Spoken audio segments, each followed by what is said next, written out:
Romanos 8:14. Mire usted lo que la Biblia dice. Romanos 8:14 dice que todos los hijos de Dios son guiados por el Espíritu de Dios. El Espíritu de Dios, cuando creemos en Cristo, nos hace templo del Espíritu Santo. Somos hechos templos del Espíritu Santo. O sea que ya no andamos solos. Mire, los grandes problemas que nosotros tenemos en la vida, por lo general, no tienen que ver con decisiones de otras personas. Tienen que ver con las decisiones que yo tomo. El lugar donde estás, lo que estás viviendo, son las consecuencias de las decisiones que hemos tomado. Si aquí hay un culpable en nuestra historia, ¿sabe quién es? El Señor del espejo. Cuando llegamos a Cristo, se activa una vida espiritual. Y el Espíritu Santo coloca en nosotros algo que se llama discernimiento. ¿Qué es el discernimiento? Es esa capacidad de ver lo invisible. No sé si a usted le ha pasado que a veces una persona procede mal, habla mal de usted y usted siente algo. Quiere decir que está activo ese discernimiento. No necesita ver para saber que debajo de las apariencias hay algo. Y eso está en los hijos de Dios. ¿Quién nos guía al propósito de Dios? El Espíritu Santo. Cuando yo no me dejo guiar, voy a vivir en un camino de dolor y de angustia. Este dolor es voluntario, no es obligatorio. ¿Quién somete la vida al dolor? Nosotros. Nosotros la sometemos con las decisiones que tomamos o con las decisiones que no tomamos. Porque hay veces que pecamos por acción, pero hay veces que pecamos porque no hacemos lo que debemos de hacer. Pero maravilloso es Dios, que nos guía con el Espíritu Santo. Cuando usted no sepa nada qué hacer, necesita hacer un alto en el camino y dejar que Dios le muestre el camino a seguir. Eso es lo que verdaderamente le da propósito a la vida. Un hombre que alcanza la felicidad es aquel que desarrolla el plan con el cual nació. No lo que quiero, sino lo que Dios tiene determinado para que nosotros hagamos. Esa es la verdadera realización del hombre. La Biblia dice que para cumplir ese plan de Dios, Dios nos da el Espíritu Santo. ¿Por qué necesitamos el Espíritu Santo? Si ustedes ven ahí mismo en la Biblia, Romanos 8:18, dice que en el mundo hay aflicciones. ¿Cuántos se han dado cuenta de que en el mundo hay dolores, angustias, aflicciones, conflictos? Ya se dieron cuenta, ¿cierto? Desde el día en que nacemos, que el doctor llega ahí, comienza la lloradera, ¿cierto? Y ya después no es el doctor, ya después el profesor, la mamá, el papá, el juez, la policía que lo sujeta a uno. Y eso trae aflicciones a la vida. ¿Por qué necesito ser guiado por el Espíritu Santo?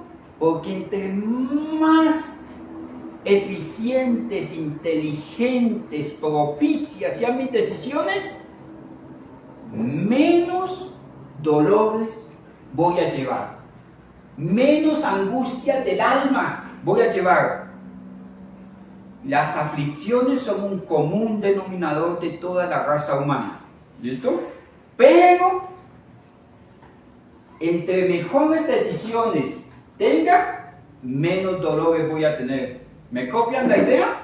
Ahora, la Biblia dice en Romanos 8:28, que es donde estábamos ahí, dice: sabemos que a los que aman a Dios, todas las cosas le ayudan para bien. Cuando yo me dejo guiar por el Espíritu Santo, a pesar de que hay aflicciones en el mundo, todo va a tener un fruto bueno. a pesar de nosotros. ¿Por qué? Porque Dios no se equivoca, Dios no pierde batallas. Vamos a Génesis 50:20 y ahí vamos a partir. ¿Se acuerdan ustedes que hemos estado estudiando la vida de José? José era bisnieto de Abraham y Abraham era un hombre de indecisiones, de fe, pero indeciso. Conocía a Dios, pero indeciso. Ojo, usted, mi hermanita que está soltera, que está en el mercado de las solteras, cotizada, se requiere que los hombres de Dios tengan la capacidad de tomar buenas decisiones. Porque de acuerdo, la Biblia dice esto, que la cabeza del hogar es el hombre. Y eso no ha cambiado. No ha cambiado y no va a cambiar porque fisiológicamente Dios estableció que el hombre pueda tomar decisiones. Y si usted se consigue una cabeza, un hombre que no toma buenas decisiones, la va a llevar mal usted. Y si mi papá toma malas decisiones, a mí como hijo me va a ir bien o me va a ir mal. Mal. Entonces se necesita que la cabeza tome buenas decisiones. Mire que Abraham era indeciso, pero tenía fe y conocía a Dios. Y usted sabe que tuvo un hijo que se llamaba Isaac. ¿Y sabe usted qué le dio Isaac a Abraham? Indecisión. No sabía si estaba en Egipto, no sabía si le iba mejor allí, escuchaba la voz de Dios, pero no sabía si obedecer o no obedecer. ¿Y usted sabe qué le heredó Isaac a su hijo Jacob? La indecisión. ¿Y usted sabe qué le heredó Jacob a su hijo José? La indecisión. Las pretensiones del corazón. Pero Dios, que no deja absolutamente nada sin reparar, echó mano de José. Como el alfarero coge, Dios me bendiga. como el alfarero, aquí por favor, como el alfarero coge el barro y comienza a darle forma, así Dios tomó a José y comenzó a darle forma para cumplir un propósito. Toda persona en esta vida no se escapará de los procesos de Dios. Todos seremos sujetos a lo que Dios quiere hacer de nosotros. Unos antes, otros después. Pero entre más rápido nos coloquemos disponible a la obra de Dios, menos sufre el material que somos nosotros. ¿Me hago entender? Ejemplo, hay gente que cuando está en la casa y el papá le dice, mire hijo, esa amistad no le conviene. Dígale usted a su hijo de 17 años que esa amistad no le conviene. Que el muchacho que fuma orégano no le sirve de amigo. Que esa muchacha no le conviene. Dígale a una niña de 17 años que ese señor que madruga a las 11 de la madrugada, que se peina con un mango chupado, no le conviene. ¿Qué le va a decir su hijo cuando usted le dice así? Dice, no, papá, usted es el antichévere. Usted es el antichévere, el que no entiende cómo es la vida de ahora.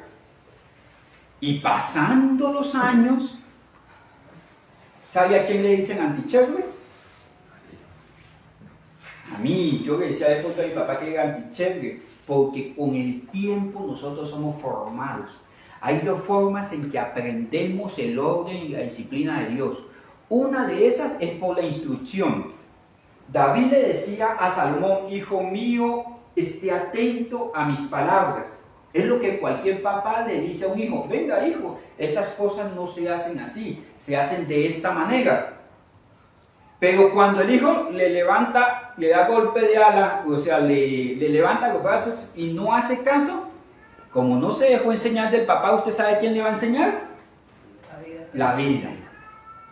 La vida. La vida. Mire, ¿cómo aprende usted a ahorrar? Platica. ¿Cómo aprende a ahorrar platica?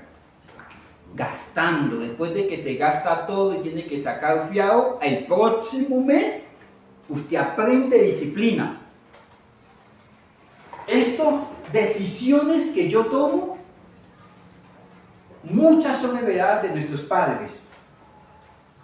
Hubo un tiempo en que nosotros los latinos hablábamos de manera orgullosa de que mi papá era un machote porque tenía 3 o 4 o 5 mujeres. Y el hijo quería repetir ese modelo. ¿Hasta cuándo? Hasta que llegamos al Evangelio y la Biblia dice: cada hombre tenga a su mujer en honra, en honra. Pero eso choca contra la cultura de donde venimos. ¿Sí me hago entender? Y en esa cultura donde venimos nos etiquetan a llamar a lo bueno malo y a lo malo bueno. Si alguien dice: no, es que yo tengo una sola esposa, yo la honro, trabajo para mi casa, y dicen: oiga, usted sí es aburrido.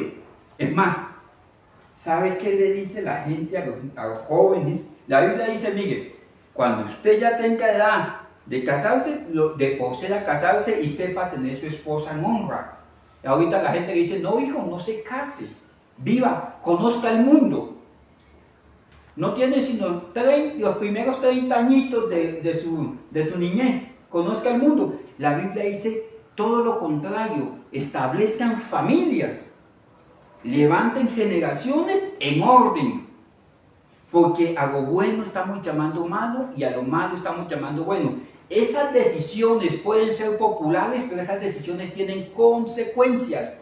Cuando llegamos al final del camino, nuestro corazón está muy golpeado de amores, de desamores, de pérdidas, de rechazos, de pleitos, de conflictos en la casa. ¿Todo eso podía ser evitable? Sí, pero nosotros tomamos decisiones y esas decisiones sobre nuestra vida han tenido consecuencias. Dios le echa mano a José y José tiene la oportunidad de tener una nueva vida, de decir: ya no voy a hacer las cosas a la manera en que las estaban haciendo mis antepasados, sino que voy a dejarme guiar por el plan de Dios.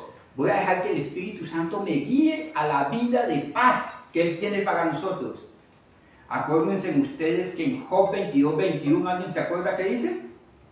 Vuelvan a amistad con Dios y tendrás paz, y de la paz vendrá todo tu bien. Esa vida abundante no es el que más tiene, porque capítulo 6 del libro de Eclesiastés dice que Dios a unos les da el don de hacer las riquezas, ¿se acuerdan? Pero a unos pocos el don de disfrutarlas. No es el que más tiene, sino el que más disfruta de lo que tiene. En eso se basa la vida abundante. La mayor de todas las posesiones después de la salvación es que usted pueda tener paz. Paz. Amén. Paz. De la paz viene, Job 22, 21 dice que de la paz viene todo tu bien. Porque mi hermano, una persona sin paz termina enferma, termina en conflicto, termina lejos del propósito de Dios. ¿Qué es lo que más debe valorar una persona después de la salvación? La paz. José, Dios comenzó a procesarlo. Y en ese proceso, Dios estaba con él, con José. Y todo lo que hacía prosperaba. Sin embargo, se necesitaba que José se colocara disponible a lo que Dios quería hacer. En Génesis 50:20, ustedes se saben la historia de José. José lo vendieron sus hermanos, lo maltrataron sus hermanos, lo metieron en una cisterna, lo vendieron a unos esclavistas que eran amalecitas, que eran hombres crueles, lo vendieron a casa de servidumbre para ser un esclavo y fue preso. Todos estos procesos era porque Dios quería arrancar de la vida de José su antigua manera de vivir. Es como cuando usted de papá le dice al niño: mire, yo le había comprado esta bicicleta, pero como usted sacó malas notas, ya no se la voy a dar. ¿El papá lo hace porque lo odia? ¿Cuál es el sentido? Porque quiere corregirle. Pero si el niño se corrige, ¿el papá gana o quién gana? El niño. Si su hijo hace las cosas bien, la vida suya seguirá, pero la vida de él va a ser mejor. Dios busca siempre corregir a los suyos, porque está interesado en que nosotros nos dejemos guiar del Espíritu Santo. José, ya muerto su papá, Jacob, los hermanos se presentan ante José, que ya había sido establecido como gobernante de Egipto. ¿Se acuerdan? ¿Esto lo estudiamos? Y ellos les temblaban las piernas porque como ellos lo habían golpeado, lo habían rechazado y lo habían vendido, y el papá ya no estaba, ellos pensaban que José los iba a pasar por las armas, los iba a matar. Y mire lo que en medio del temor, y esto lo tiene usted que analizar, qué hay en su corazón cuando usted tiene la oportunidad de hacer daño a aquel que le ha hecho daño. Venganza. Exactamente, cuando aquel que habló de usted lo tiene a expensas, al alcance. ¿Qué haría usted cuando su enemigo esté desfavorecido en el camino? Necesite agua, necesite pan, necesite ayuda. ¿Qué haría? ¿Qué harías en el momento en que llegue la oportunidad de tener a mi enemigo indefenso adelante? ¿Qué haría usted con el patrón que se ha portado mal con usted y usted puede llegar a dañar el producto o puede llevarlo a la pérdida? ¿Qué haría usted en medio de alguien que le ha maltratado o le ha rechazado y tiene usted la oportunidad de hacer lo mismo? José tenía la oportunidad de hacer lo mismo que los hermanos hicieron con él. Es más, los hermanos estaban seguros de que José iba a proceder mal. Pero José, mire cómo le responde: ustedes pensaron mal contra mí. Ayúdenme con la siguiente parte. Mas Dios me encaminó a bien para hacer lo que vemos hoy, para mantener en vida mucho pueblo. A pesar de que los hermanos procedieron mal, él tenía la mirada en Dios. Miren, hermanos, aún el que te golpea te está echando hacia adelante, te está pellizcando. Con el tiempo los cristianos aprendemos a conseguir propósito en todo, absolutamente en todo. Nosotros somos los que le atribuimos poder a las personas, al enemigo, al diablo, a los espíritus, a las personas. Dios es soberano y Él tiene control absoluto y total de todo. Esto lo tiene que entender su alma, no son las personas. Es que Dios ha permitido que a pesar de las circunstancias yo pueda ver a Dios. Él encontró propósito, dice: mas Dios, aunque hayan procedido mal contra mí, Dios lo encaminará para bien. Yo no puedo manejar el pensamiento, las acciones de las demás personas. Lo que sí puedo es seguir confiando en Dios cuando los demás proceden mal. ¿Sí lo pueden ver? La mirada de él, ¿dónde estaba? En Dios. Mire, hermanos, es que Dios es un Padre incondicional. Dios no es como nosotros, que hoy te amo, mañana te aborrezco. No, Dios permanece fiel todo el tiempo. Dios encamina todas las cosas para el bien de los que le aman, dice Romanos 8:28. Esto no solamente hay que entenderlo y con un entendimiento racional, sino establecerlo sobre el corazón como una verdad universal. Dios tiene el control. Dios tiene el control. Dios todo lo encamina para bien. ¿Por qué? Para hacer lo que vemos hoy, para darnos un futuro. Mira, hay cosas que nosotros no alcanzamos a ver con los lentes del presente. Pero Dios ya conoce nuestro futuro. Uno tiene que aprender a confiar. Pero mira, aquí sucede algo. Estando yo con con las personas que me han hecho mal y las tengo de frente, yo tengo dos opciones: o pagar mal por mal, o hacer las cosas a la manera de Dios. ¿Sí pueden ver que José podía portarse mal con ellos? Bueno, usted y yo todos los días estamos en estas circunstancias. Usted puede hacer las cosas a la manera de su corazón o puede hacerlas a la manera de Dios. Todos los días yo puedo hacer las cosas mal, o a pesar de que contra mí hayan hecho mal, yo puedo decidir hacer las cosas bien. Bien, la Biblia dice: no paguen a nadie mal por mal. Pero esto es una opción. Es un mandato, dice: no lo hagan. Pero ¿quién decide hacer mal por mal? Yo no estoy obligado, que si usted habló de mí, yo estoy obligado a portarme mal.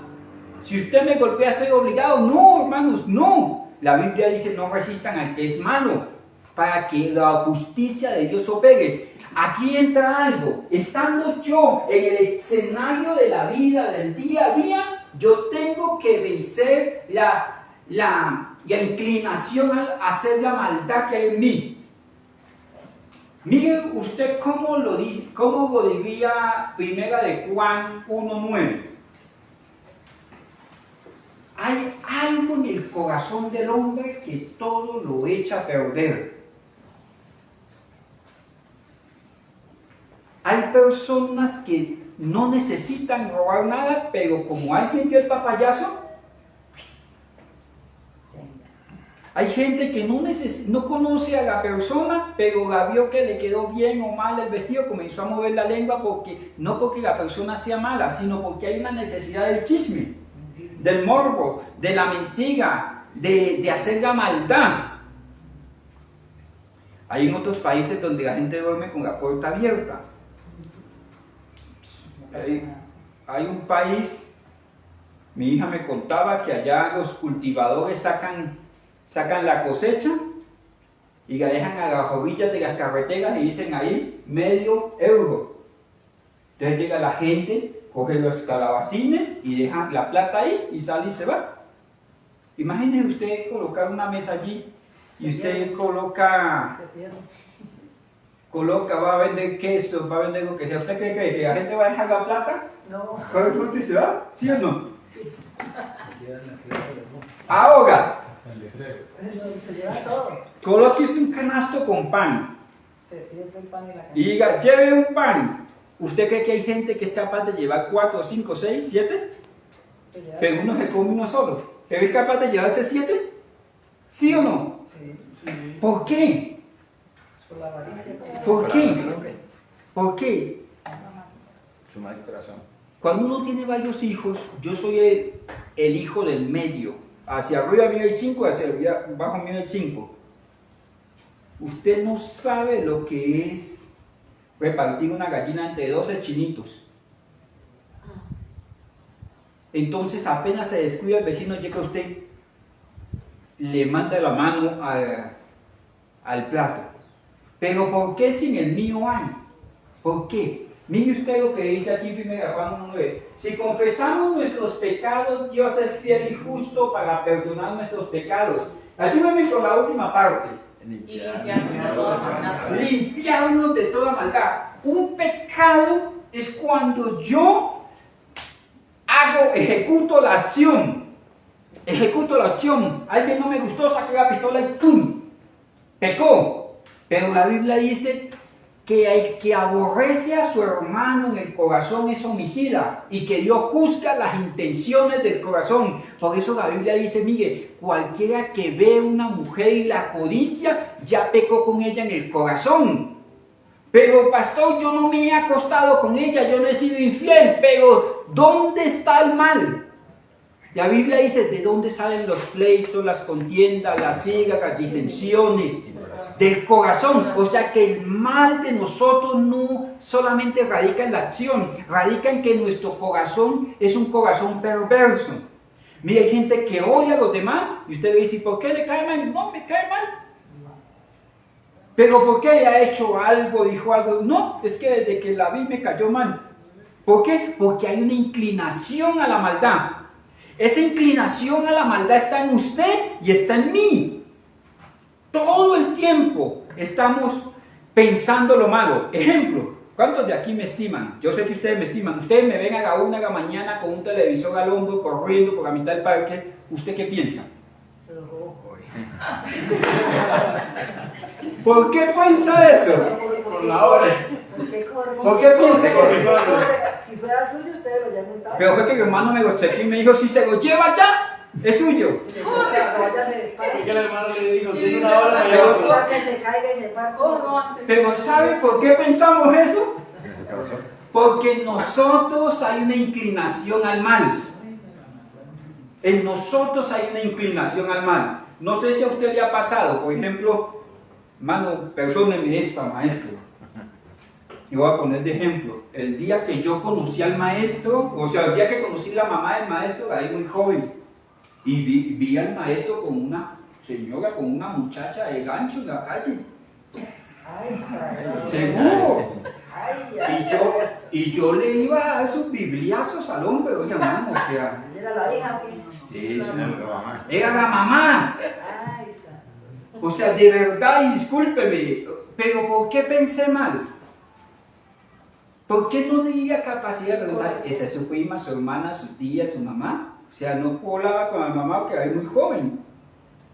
Pero hay una inclinación al mal. Y yo sé que como así como yo falté, muchos de ustedes lo han hecho. Oiga, lo vi con una muchachona.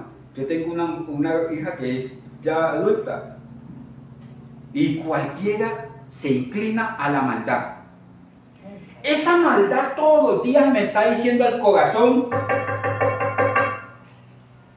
usted puede pecar, usted puede adulterar, usted se puede vengar, usted puede gastar la plata en lo que no conviene, usted puede chismear. Todos los días estamos expuestos a algo que se llama tentación. ¿Qué es la tentación? Mire usted, como lo diría Santiago 1, 13 al 15. ¿Qué es la tentación? Y ya le voy a decir por qué vamos para allá. Santiago 1, 13 al 15 dice, cuando alguno es tentado, ¿cuántos son tentados? Amén. Todos. Porque el texto que leímos ahorita dice que en nosotros hay una inclinación a la maldad. Su peor enemigo, el principal enemigo es nuestra naturaleza. Por eso necesitamos aprender una nueva manera de vivir. ¿Quién es el que comete problemas, en angustias, el que toma malas decisiones? ¿Quién es? Yo puedo buscar cualquier culpable, pero en sí, la vida que tengo son por las decisiones que he tomado. La Biblia dice, cuando alguno es tentado, no diga que es tentado de parte de Dios. ¿Qué dice? Porque Dios no puede ser tentado de mal, y esto es uno de los absolutos del carácter de Dios. Dios no tienta a nadie. Entiéndalo con claridad. Porque hay gente que ve a una muchacha y dice, ¡ay, Señor, ¿por qué me tientas así? O ve algo y dice, ¡ay, Señor! Se lo quiere robar y dice, Señor, ¿por qué me tientas así? No es Dios. Miren de dónde viene la tentación, por favor, el siguiente, hermano. Sino que cada uno es tentado. ¿De dónde? Cuando de su propia concupiscencia es atraído y seducido. ¿Quién lo lleva a la tentación? Nosotros, porque en nosotros hay una inclinación al mal que tiene que ser llevada al señorío de Cristo. ¿Cuándo? Absolutamente todos los días. Absolutamente todos los días. ¿Quién es el que te tienta? El anterior, hermano. ¿Quién es el que te tienta? ¿Su propia qué? Concupiscencia. No se trata de lo externo, se trata de la maldad que hay en mi corazón que tiene que ser sometida al señorío de Cristo. Ahora, el siguiente. Entonces, la concupiscencia, primero que todo dice, discúlpeme el anterior, hermano, aquí hay una sucesión de eventos. Dice, sino que cada uno es tentado cuando de su propia concupiscencia, ¿qué es? Atraído y seducido. A usted se le cayó un billete de 100,000 pesos y usted no se dio cuenta. Yo sí me di cuenta. ¿A cuánto les atraería el billete de 100,000? es atraído y seducido. Entonces, la concupiscencia, después de que ha concebido, ¿qué es concebir en esa concupiscencia? Uy, yo le puedo echar mano y después de que ha concebido, da a luz ¿qué? El pecado. Pero mire esto, si yo no le echo mano al billete, Otra persona. si yo no le echo mano al billete, pero mi corazón ya lo codició, mi corazón ¿cómo está? Ya tiene pecado. Lleno de maldad. Tiene pecado. Y Dios no ve lo que ve el hombre porque Dios pesa los corazones. Mira, hay gente que no ha matado a otro porque no le han dado la oportunidad. Pero la Biblia dice, cualquiera que odia a su hermano en el corazón es homicida. Mira, hay gente que odia a otros de manera gratuita. ¿Qué le ha hecho? No le ha hecho nada, pero yo lo odio. ¿Por qué lo odia? ¿Porque el otro es malo? No, porque su corazón tiene una inclinación al mal y esto se llama la concupiscencia. La concupiscencia, después de que ha concebido, da luz el pecado. ¿Qué es el pecado? Cuando yo le echo la mano al billete. Pero a veces me lo quiero robar, pero no tengo la oportunidad de robarlo. ¿Pero mi corazón es torcido? Sí. Lo único es que no he tenido la oportunidad de ejecutar el pecado. ¿Me entienden? Pero no quiere decir que mi corazón sea recto. Miren, hermanos, y esto es de todos los días. Hay gente que hiere con las palabras. Aún yo veo como el león detrás de la presa, veo a mi esposa que llega o a mi hijo. Estoy esperando que se siente para soltarle. La Biblia dice que hay hombres que sus palabras son como golpes de espada. Y hay veces que busco la palabra que más le duela a ella. Pero resulta que yo pensé que iba a llegar y si iba a estar y me iba a escuchar la cantaleta, pero dio la vuelta y se fue. Yo quedo con la artillería montada para causarle daño en su corazón. ¿Mi corazón es bueno o es malo ahí? Malo. Pero, ¿cometí el pecado? No. No llevé a cabo la acción, pero Dios juzga el corazón. ¿Me llevan la intención? Ahora, da luz el pecado, y el pecado siendo consumado, le eché mano al billete de 100,000, da a luz la muerte. ¿Qué es lo que castiga la justicia humana? El pecado, la acción de pecado. Pero ¿qué es lo que mira Dios? El corazón. Por ejemplo, si yo de pronto voy y robo un banco, me robo 100 millones, y usted se roba solo 500 pesos que le cayeron al hermano ahí, ¿quién pecó más? Igual. ¿Que robó 100 o que robó 500 pesos? Igual. ¿A usted lo llevarían preso por 500 pesos? No. Pero Dios vio la acción. Sí. ¿Pero a usted lo dejarían en libertad por 100 millones? No. No. ¿Pero Dios vio la acción? Sí. Todos los pecados están delante de Dios. Por eso todo hombre es pecador y necesita arrepentirse. Nosotros somos los que decimos hay pecados buenos y pecados malos. No. El hombre necesita tener control sobre su inclinación al mal. Y esto se consigue bajo el señorío de Cristo. Si no, todo el tiempo vamos a estar ahogando en maldad. Tanto cuando hacemos, pero cuando no hacemos, pero Pablo dice, porque arde mi ira. O sea, estoy bravo, angustiado, peleando con todo el mundo, pero me estoy consumiendo yo en mi maldad. Hay gente que se consume en su maldad, lo único es que no tiene la opción de pecar, de hacer las acciones. Y en última instancia, mi maldad, mi odio por los demás, ¿a quién está dañando? Da a luz la muerte. Mis hermanos, esos resentimientos, esas faltas de perdón, esos odios contra las demás personas, ese desear mal, nos está dañando a nosotros. A nosotros, porque es como si usted fuera un recipiente que están llenando de ácido. Mire que volvemos a Génesis 50:20. José estaba delante de los hermanos y José también, al igual que nosotros, tiene la inclinación al mal. Y él podía sacar la espada y cobrarse toda la maldad y el dolor que los hermanos le hicieron. Pero él dijo, mire, Dios ha cambiado todo para bien. Pero ¿sabe usted a quién cambió Dios? Los hermanos seguían siendo malos, porque más adelante en la Biblia vemos que ellos siguieron tomando malas decisiones. ¿Sabe usted Dios a quién cambió? A José. O sea, José no los perdonó a ellos porque ellos hubieran cambiado o se hubieran arrepentido o sean buenos. Dios cambió el corazón de José. ¿Me hago entender? Porque es que hay veces que yo quiero solucionar las cosas, pero quiero vencer al otro. Yo quiero que el otro venga y me pida disculpas a mí. Dios no cambió el corazón de los hermanos de José. Dios cambió el corazón de José. ¿Y sabe usted cómo Dios cambió el corazón de José? En un proceso. Todo lo que sucede en la vida ayuda para bien. Romanos 8:28. A los que creen en Dios, todas las cosas le ayudan para bien. Y esas todas las cosas no me tienen que gustar. Salmo 119:71, por favor, maestro, me ayuda con este texto. Mire lo que dice aquí, mi estimado. Salmo 119:71, mire lo que dice.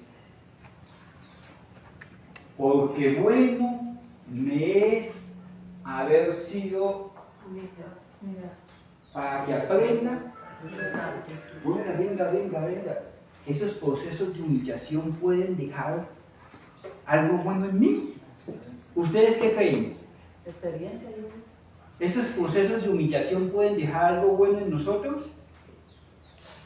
Sí. Esos procesos de humillación, a veces creemos que es el fin.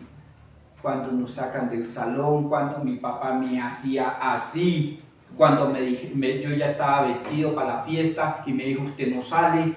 Y entonces me toca decir a los compañeros que tienen el balón por la ventana, no me dejaron salir. Y pasamos procesos de humillación. Pero esos procesos de humillación nos llevan a aprender qué es lo que Dios quiere para nosotros. Mire, uno que tiene hijos que están ya entrando a la edad adulta, que son adultos jóvenes, uno ve que cogen el sueldo y hacen... Lo reparten. Y dicen, nos vemos a final de mes. Ya, Y en el próximo mes, dicen, no, papá, voy a guardar lo del arriendo, lo de los servicios, lo de la comida, y eso salir. Yo me he dado cuenta que ya no es importante estar saliendo de vez en cuando con novia, tener novia. ¿Por qué? Porque ya están bajo las circunstancias de que ellos pagan. ¿Y cómo aprendieron a administrar? Sufriendo. Procesos de humillación. Procesos de humillación. José fue procesado. Y todos esos procesos tenían en sí mismo la elección de escoger el plan de Dios o la inclinación del corazón de él. La Biblia dice que todo hombre es malo, dice, engañoso es el corazón del hombre más que todas las cosas, ¿quién lo conocerá? La Biblia dice que maldito el hombre que confía en el hombre. ¿Por qué? Porque todo hombre tiene una inclinación al mal. En el único que se puede confiar al 100% es en Dios. Nosotros tenemos una inclinación al mal y cerebralmente queremos hacer lo que mi corazón dice. Pero cuando yo entiendo que hay un camino de parte de Dios donde el Espíritu Santo me guía a la paz, a la tranquilidad, a la comunión con Dios, y hay un camino que yo puedo elegir y que me puede ir bien un tiempo, me puedo sentir chévere un tiempo, hay un momento en que me va a llevar al dolor. Siempre estamos en el filo de la decisión, en el valle de la decisión. Usted decide hoy si es tentado a hacer la maldad o es tentado a hacer las cosas bien. Todos los días estamos tomando decisiones. Mire esto que le pasó a José. Voy a ir a Génesis capítulo 39, verso 7.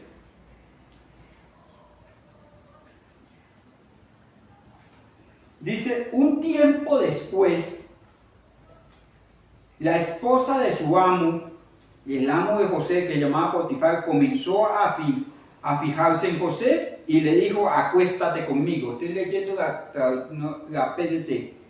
Aquí como dice, aconteció después de esto que la mujer de su amo puso sus ojos en José y le dijo, acuéstase conmigo. Siguiente.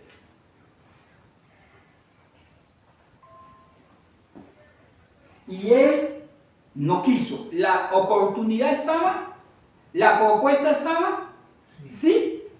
Todo está listo. Y en la vida todos los días estamos ante esto. Usted dice, pastor, a mí ninguna mujer de Potifar me está diciendo que acueste con él. Hermano, no solamente es eso. Usted es tentado a gastar más de lo que gana. Usted es tentado a responderle mal a las personas. Usted es tentado a la ira, a la pereza. Dice, he aquí, mi Señor no se preocupa conmigo de lo que hay en casa y ha puesto en mi mano todo lo que tiene. Siguiente. No hay otro mayor que yo en esta casa. Ninguna cosa me ha reservado sino a ti, por cuanto tú eres mujer. ¿Cómo pues haría yo este gran mal y pecaría contra Dios? ¿Y cómo haría yo este gran mal y pecaría contra Dios? Si ustedes pueden ver aquí la tentación expresa que había, sí. Tengan en cuenta de que José tenía una inclinación al mal, como la hay en usted y en mí. Pero ahí es donde hay que conectar nuestra alma con el propósito eterno. Muchas veces yo puedo tener la justicia de mi parte y poder vengarme de otro. Pero ¿cuál es el propósito de Dios? Hay cosas que a mí me pueden parecer justas, pero ¿cuál es el propósito de Dios? Él no vio a la mujer, no vio su inclinación al mal, sino que él vio que había un propósito. Esta parte de la tentación en el Antiguo Testamento, cuando usted la ve, y hermano tome nota, maestro, esto es una palabra que se encuentra en los Salmos. La H3985 para que la estudies. Salchelet, cuando en el Antiguo Testamento hablan de tentación, aparece la palabra Salchelet.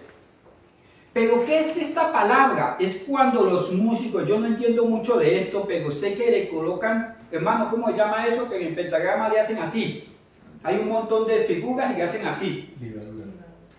¿Cómo? Ligadura. Ligadura, exactamente. Póngase ahí carita feliz.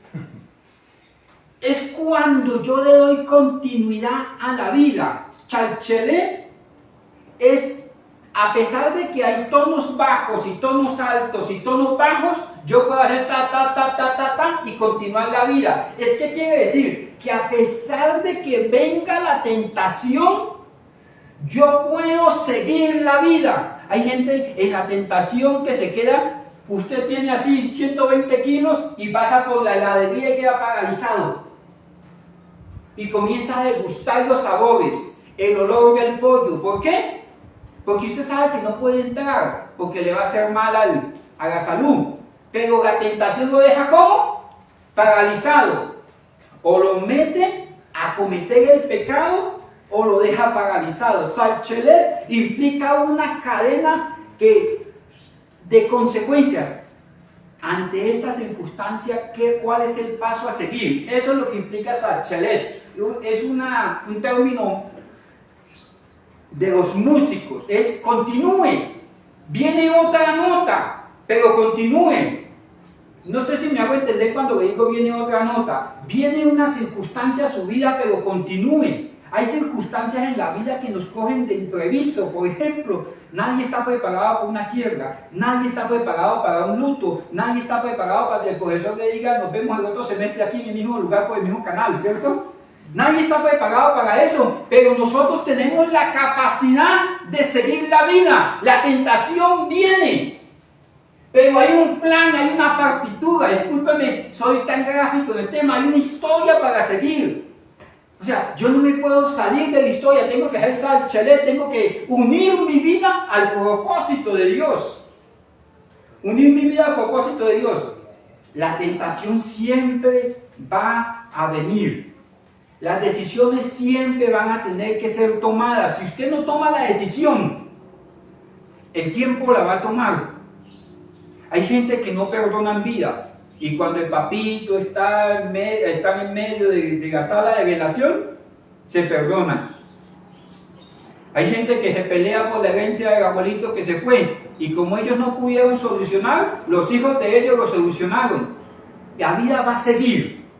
Porque Salchelet significa cadena de eventos, significa zigzag. Aunque la vida sube y baja, siempre va a estar ligada a la continuidad. La tentación siempre va a venir. La inclinación al mal, a la pereza, al desánimo, a la rebelión, siempre va a estar en nosotros. Ahora, ¿qué hizo este hombre? ¿Qué hizo este hombre? Está la mujer del jefe, está el propósito de Dios y está mi inclinación al mal. Y aquí es donde está el secreto de una vida victoriosa. ¿Qué hago yo ante la oportunidad? La oportunidad de acostarse con la mujer de su Señor. La oportunidad de vengarse de sus hermanos. Si yo miro internamente y tengo a alguien que ha hablado mal de mí, que ha procedido mal de mí, y yo miro hacia adentro, hacia mi inclinación al mal, ¿cómo será mi decisión? ¿Cómo será mi decisión si yo tomo las decisiones en mis razones? Buenas o malas, buena o mala. Usted me ha hecho mal y yo me da la oportunidad de tenerlo de frente. Y si yo miro mi dolor, sus acciones, mis decisiones van a ser malas. Pero José, tanto en Génesis 50:20 dice, Dios estaba en este asunto. Ustedes son malos, pero hay un propósito divino. La mujer de Potifar es una mujer hermosa, pero había un propósito divino. En todas estas circunstancias, él no tenía la mirada en lo externo. Él no tenía la mirada en su corazón. ¿En quién tenía la mirada José? En Dios. En Dios. Hermano, mire, ese es discúlpeme, de pronto no es el término a aplicar, ese es el meollo del asunto. Estar viendo la obra de Dios en nosotros no nos echa a perder el plan de Él. Pero cuando yo me revuelco en mi dolor, hago de mi dolor un ídolo, hago de mi ofensa un ídolo, estoy echando a perder lo precioso de Dios. Yo puedo echar a mi hijo de la casa cuando me extravío del propósito de Dios que Dios tiene como familia. Yo me puedo alejar de donde me aman, de donde me instruyen por un pleito, me puedo ir de la iglesia, de la casa, de la familia, del hogar, de la empresa. Mire, hermanos, hay muchos que han dejado el trabajo por el patrón y prefieren aguantar hambre que aguantar el patrón. Hay muchos que se han vuelto a la casa de la mamita porque no son capaces de pedir perdón en la casa. ¿Por qué? Porque vieron su concupiscencia, hicieron de su propia forma de pensar un ídolo.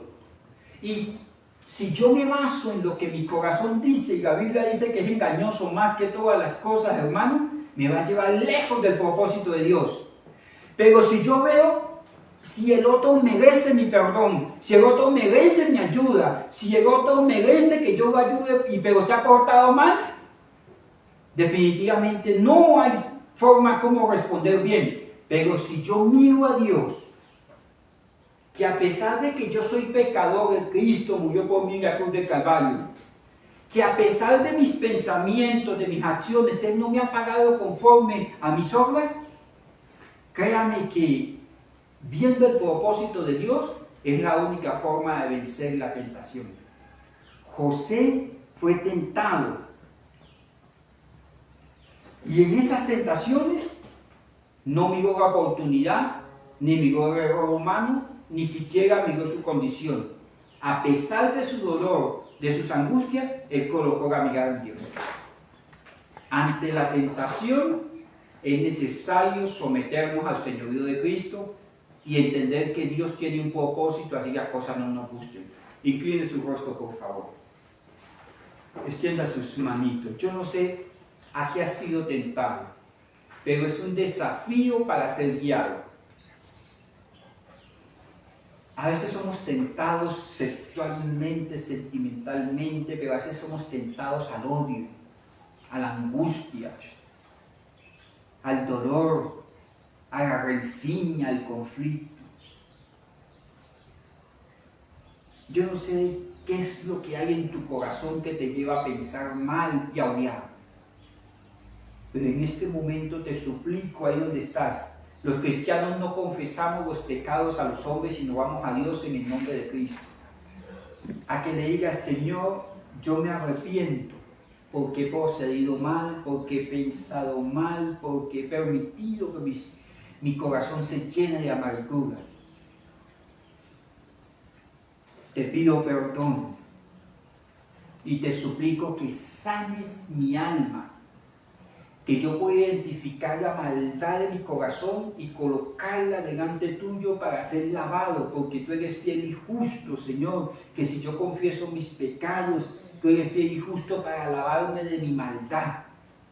Perdóname, que yo no vaya a nadie mal por mal, que tú halles cabida en mí, Señor, y que yo sea corregible en el nombre poderoso de Jesús.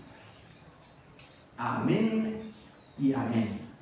Dios me les bendiga grandemente. Si usted voluntariamente, quiere ofrendar en esta iglesia, lo puede hacer allá. ¿Qué dice la Biblia? Cada uno dé como haya propuesto en el corazón. Amén. Que el Señor tu Dios te bendiga y te guarde, que haga resplandecer su rostro sobre ti, que tenga de ti misericordia y coloque en ti paz en el nombre de Cristo. Dios me les bendiga. Amén. Amén.